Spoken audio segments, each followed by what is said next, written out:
Hello and welcome. Today we're going to be taking a little look at the Metro Redux package. Now if like me you love the Steam sales, you've probably picked up this for about £5 over the festive period, so I've decided we're going to give a little bit of benchmarking using the in-game benchmark tool and see how the GTX 770 copes with the game, and also try to determine how big a hit anti-aliasing actually has. Now, Metro Redux was originally released in 2014 and it came on PlayStation 4, Xbox One, and it trickled back to PC as well. And it basically features the original Metro games, but with a lot of enhanced textures, enhanced lighting, and generally features you would be expecting to find on a recent game.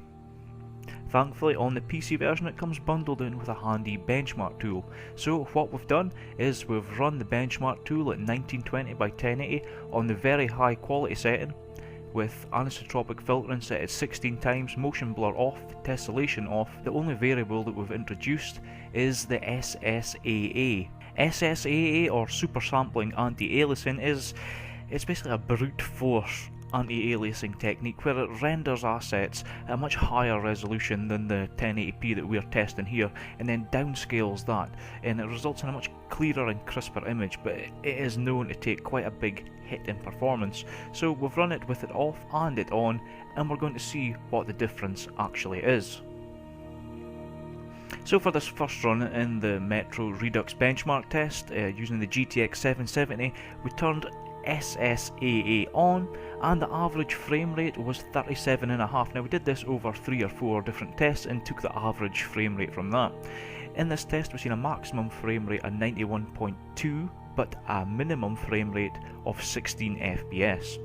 Now the grain did look great, but I was fairly curious to see if turning it off actually resulted in any noticeable quality drop. So we rerun the test, that's all 4 runs of the test, and again took an average.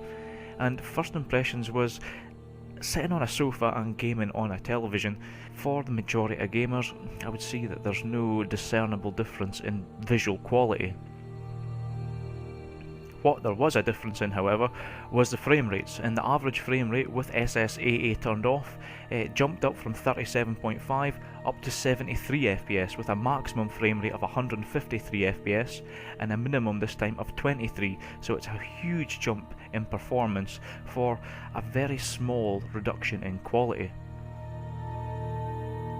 So if, like me, you're gaming on a fairly modest gaming rig and you've picked up a few of these games on the Steam sale, don't be too worried about being able to play them.